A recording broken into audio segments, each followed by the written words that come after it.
Dear sponsor, since we discussed the Mexico missions trip and we shared our goal and prayer request sheets, so much has happened to us that it's going to be hard to tell.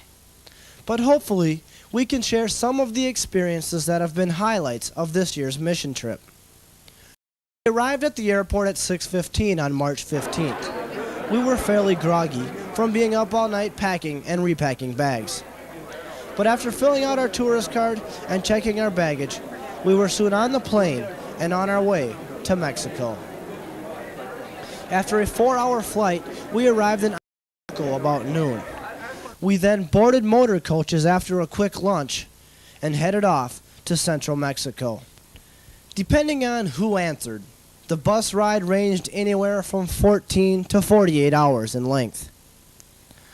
Looking out the bus window, we saw the countryside and the beauty of a third world nation. Some of us seeing this for the first time.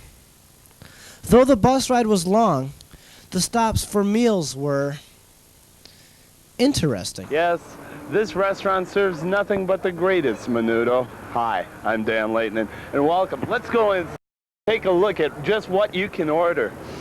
You know, there's nothing after an all-night bus ride like stepping into a fine Mexican restaurant and, well, ordering away. Yes, dining in Mexican truck stops and ordering off Mexican menus took some getting used to. What is it that you've ordered at Authentica El Rojo? Well, I guess we're eating something like eggs. Something like eggs. Not really eggs, no one's sure. Though the group adapted quite well, it often took time and patience when ordering food.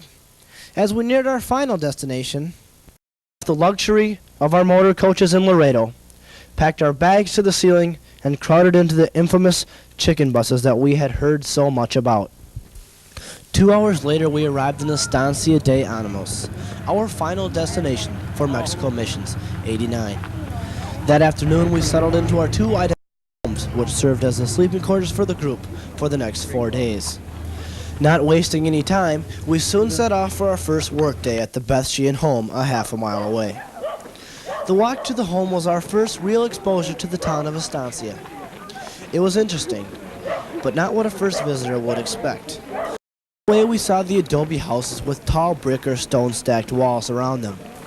The reason for the wall soon became extremely clear, as a cow passed us in the left lane of Estancia's main thoroughfare. As we arrived at the worksite, the children of the village started to gather, and we could feel the excitement in the village of what was going to happen this week. It took some organization to get the 65 workers organized to work that afternoon, but soon we broke out our work supplies. Everyone had a shovel, a hammer, or a paintbrush. This first day, we painted the hallways in the courtyard, the bedrooms, bathrooms, and each other. Another crew worked on a section of water main deeper. The work on the water main was a difficult task, as the crew had to painstakingly chip away at bedrock, which was in a solid sheet along the line. The third crew worked at putting up suspended ceilings in the bedroom. This crew found itself cutting the sections and riveting together the cross members so the tiles could be put in place.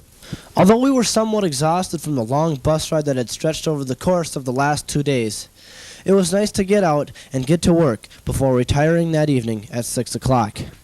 A new twist was added to the Mexico missions trip this year on our second day. We were given a chance to visit the local school, which is similar to our junior. The townspeople were excited to share with us their school programs and local history. We learned that they have the basic classes as we do, along with practical courses for life in central Mexico.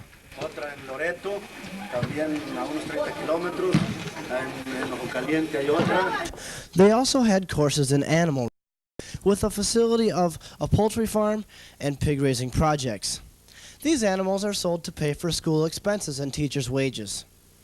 They also have a self-supporting maintenance program and a meat cutting class, which teaches meat cutting and packaging. This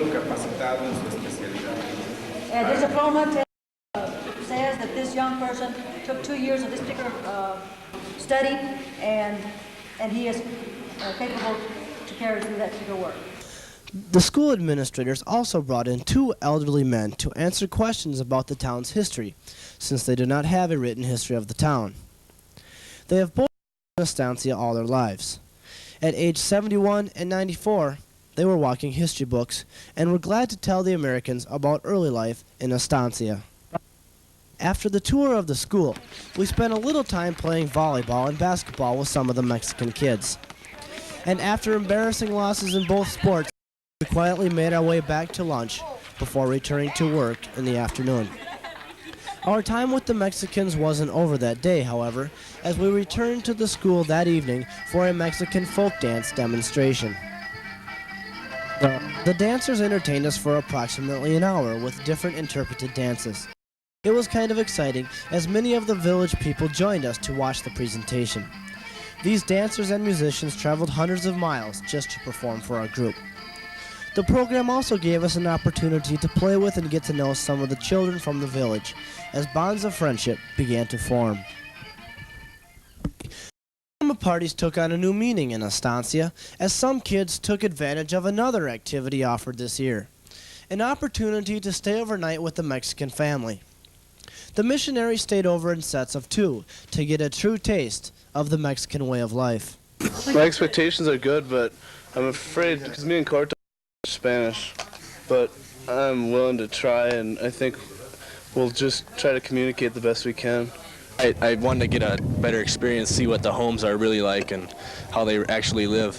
Did you find yourself having a hard time communicating with the Mexicans? No, all we said was adios. Saturday was the day we saw the crew in full swing.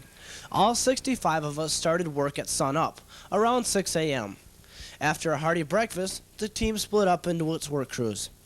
Along with painting and suspended ceilings, we were able to start our other 3 projects: digging a drainage ditch, and putting a roof on a local church. Around the hallways of the courtyard in the home, 2 work crews nailed up sheetrock to the ceiling rafters. Outside, everyone's favorite, ditch digging was taking place, as a hard-working crew dug a drainage ditch for the home.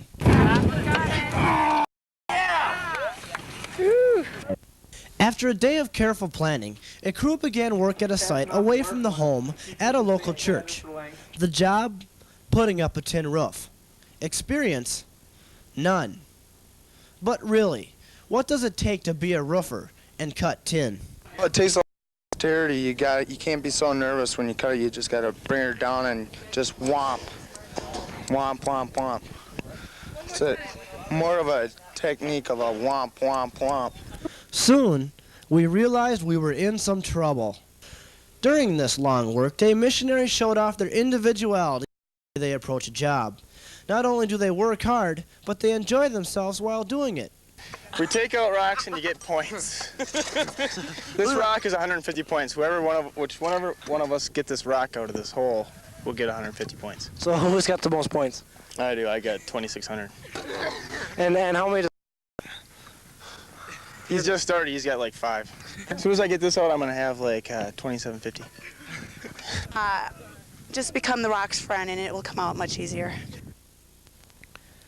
On this 3rd workday, lunch was delivered to us on the site by Chris and her crew of cooks as we continued through the longest workday of the week.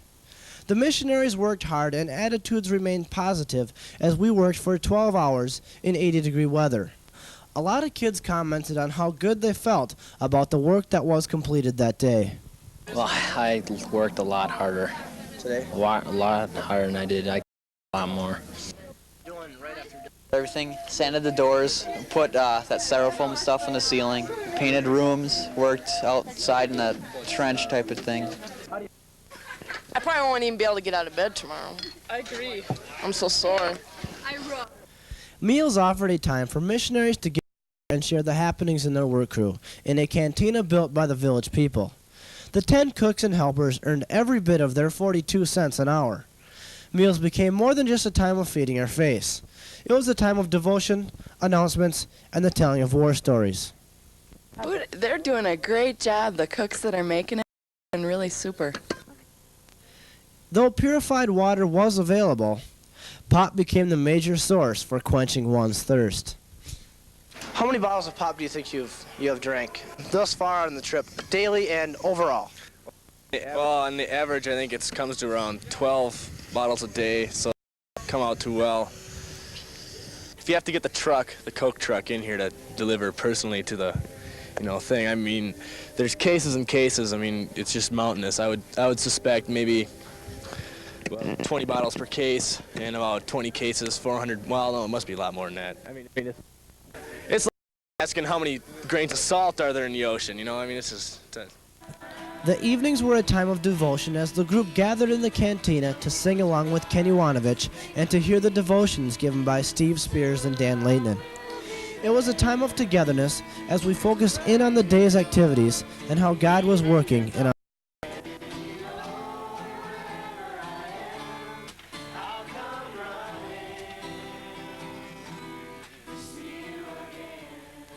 Sunday was our last day in Estancia. We began the day at the crack of dawn as usual. The work day went fast as we began to finish up our projects, began to clean up the site for what would be the Beth Sheehan's home first worship service. There was an air of excitement as the people began to put the finishing touches on their projects and to look and see what they had completed. There was a sense of pride and accomplishment as we looked back on the rooms, the building, the church that was dramatically different from when we first arrived. As we conclude our stay in Estancia, we remember some of the events and the feelings that will stay with us for the rest of our lives. The work is very hard, but it's worth it if it's helping them, I think. It's worth it. Today I put up the suspended ceilings, and it was pretty cool, and I put the rivets in. They seemed like happy people, yet they didn't have very much. And I didn't know it was going to be this hard. I thought it was going to be easy. Looking forward to next year. Makes you feel like you've done something like the average person our age does. I feel good about it, and I feel good inside about it. Appreciate life a lot more. Juan and Chris, they're just great. La la la la la la la. As the week came to a close, the group returned to the home one last time for our closing communion service. At the service, Chris Garcia told the beautiful story of how she came to Mexico and involved herself in God's work at the Beth Sheehan home. It was this service that pulled the whole week in perspective and a time of celebration as the group reflected on what was completed. It was truly a gift given in God's name to the people of Central Mexico. The worship service at the end was really moving to me. Tears and hugs were shared as kids gathered up their belongings and loaded on the bus that would take us back to Acapulco. What we have experienced and been a part of in Mexico barely fit in a week, let alone a letter. But it's impossible to convey the impact it has had on us as individuals. Thank you for your support and sponsorship. Your friend in Christ, the Mexico Missionaries, 1989.